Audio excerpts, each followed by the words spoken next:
மேல நீங்க இவ்ளோ பாசமா இருக்கீங்கல்ல, அப்புறம் ஏமா கோவமா பேசி போ சொன்னீங்க?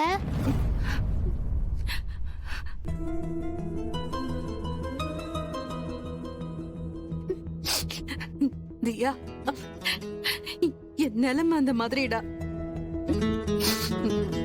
இங்க பாரு, இந்த விஷயத்தை யார்கிட்டயும் சொல்லக்கூடாதுன்னு. இந்த விஷயம் தெரிஞ்சா அப்பா நம்மள விட்டுட்டு போயிடுவாரு. அப்பா நல்லா இருக்கணும்ல, சந்தோஷமா வாழணும்ல. ஆமா. அப்படின்னா இந்த விஷயத்தை யார்கிட்டயும் சொல்லக்கூடாது. என் தங்கம் இல்ல நீ. வெற்றி அப்பா மறுபடியும் ஜெயிலுக்கு போயிடக்கூடாதுல்ல. அதனாலதான் நீ யார்கிட்டயும் இதை சொல்லக்கூடாது. சொல்ல மாட்டல்ல?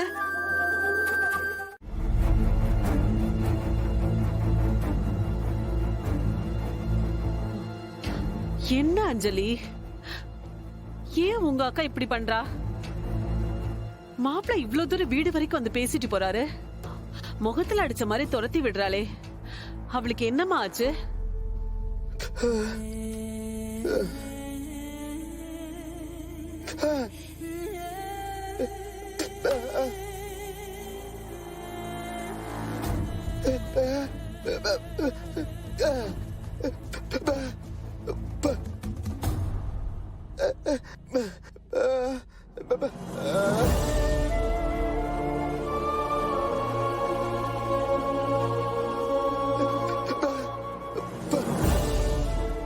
என்னன்னு எப்படி பேசுற? ஒருத்தர் வாழ வைக்கிறதுக்காக இன்னொருத்தர் வாழ்க்கையை அழிக்கிறது சரியா? உன் வாழ்க்கையும் தான் முக்கியம். அப்படியெல்லாம் யோசிக்காதண்ணா. நீ ஜெயில இருந்துட்டா மட்டும் நாங்களாம் நிம்மதியா இருந்துருவோமா?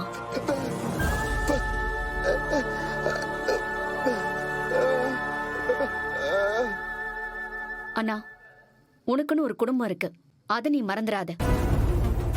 நீ தனியாளா இருந்தா யோசிக்கிறது சரிதான். ஆனா கட்டின பொண்டாட்டிய வச்சுக்கிட்டு இப்படி பேசுறது தப்புண்ணா. கூட பிறந்தவனுங்க எல்லாம் விலகி நின்னு வேடிக்கை பார்த்துட்டு இருக்கும்போது நீ ஏண்டா உன் வாழ்க்கைய மட்டும் அழிச்சுக்க பாக்குற? போதும், இந்த குடும்பத்துக்காக நீ நிறைய பண்ணிட்ட. எல்லாம் போதும். இவளுக்கு இனிமே கல்யாணமே நடக்காதுன்னு ஜோசியெல்லாம் பார்த்து சுத்தி இருக்கவங்க எல்லாம் என்னென்னமோ சொல்லும் போது அந்த கடவுளா பார்த்து ஒரு நல்ல வாழ்க்கையை அமைச்சு கொடுத்தாரு. இன்னைக்கு அவரே அந்த வாழ்க்கையை பறிச்சுக்கிட்டாரு.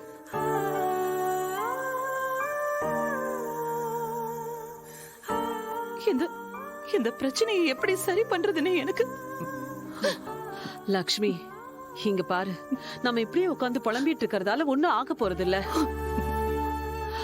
நம்ம போய் சம்பந்தி வீட்டுல இத பத்தி பேசுவோம். அங்க ஏதோ பிரச்சனை நடந்திருக்கு, அது என்னங்கறத தெரிஞ்சுப்போம். ஆமாமா, எனக்கும் அதுதான் சரின்னு தோணுது.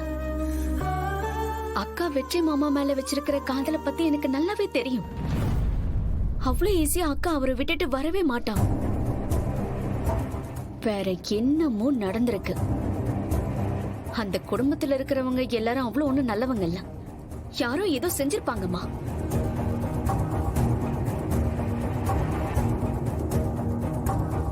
இப்பவே நம்ம உடனே போய் பேசிட்டு வரலாமா? அஞ்சலி, நீ வர வேண்டாமா? ஏமா? இங்க பாரு அஞ்சலி, நீ பட்டு பட்டுன்னு மூஞ்சிக்கு நேரா பேசிடுவ.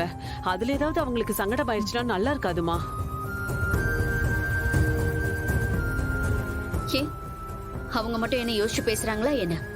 முகத்துல அடிச்ச மாதிரி தானே பேசுறாங்க. நாம எப்படி பேசணும்னு நாம முடிவு பண்ண கூடாது. நம்ம முன்னாடி இருக்கிறவங்க தான் முடிவு பண்ணணும். நான் அங்க வந்ததான் சரியா இருக்குமா? வாங்க. அஞ்சலி, இது சண்டை போட்டு சரி பண்ற பிரச்சனை கிடையாதுமா. இது உங்க அக்காவோட வாழ்க்கை. இது எப்படி சுமூகமா கொண்டு போகணும் தான் பாக்கணும். பிரச்சனையை மேல மேல வளர்க்க கூடாதுமா. ஆமா அஞ்சலி, சிவகாமி சொல்றது சரிதான்.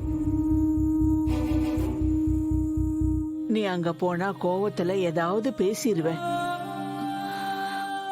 சரி, நீங்க சொல்லிட்டீங்கல்ல, நான் பொறுமையாவே பேசுறேன். போலாம், நான் அமைதியா கூட இருக்கேன். ஆனா நானும் உங்க கூட வரணும்மா. அஞ்சலி, இப்ப நீ சிவகாமி சொல்றத கேளு. நாங்க மட்டும் போயிட்டு வரோம், சரியா? ஏம்மா? இல்ல அஞ்சலி, அதுதான் சரி. நீ சொல்லு. இத பாரு, அங்க அங்க என்ன பிரச்சனை நடந்துச்சுன்னே நமக்கு தெரியாது. நாம ஏதாவது சொல்லும் போது அவங்க கோவமா கூட பேசலாம். அத நாம பொறுத்துதான் போகணும். ஆனா நீ திடீர்னு ஏதாவது அவங்கள துடுக்கா பேசிடுவ. அதனாலதான் உன்னை வர வேண்டாம்னு சொல்றேன். அப்போ அவங்க என்ன சொன்னாலும் கைய கட்டிக்கிட்டு எல்லாத்துக்கும் சரி சரின்னு சொல்லி அக்கா வாழ்க்கைய காப்பாத்த போறேன்னு சொல்றீங்க. அப்படி இல்லம்மா. மா,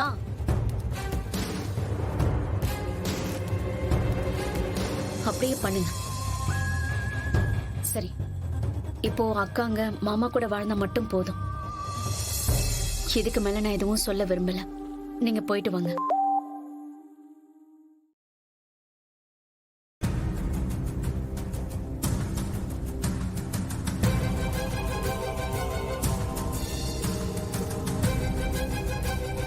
என்னங்க, என்ன மெசேஜ் அனுப்புறீங்க? மேடம், நீங்க ஆபீஸ் வந்த உடனே அட்வான்ஸ் வாங்கியிருக்கீங்க. அதனால நீங்க ஆபீஸ்ல லீவ் போடவோ இல்ல வேலை விட்டு போகவோ முடியாது. உடனே ஆபீஸ் கிளம்பி வாங்க மேடம், இல்லனா பிரச்சனை ஆகிடும். ப்ளீஸ் வாங்க. சரி, வரேன்.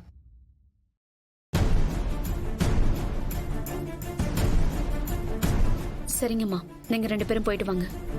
எனக்கு ஆபீஸ்ல வேலை இருக்க, நான் போயிட்டு வந்துடுறேன்.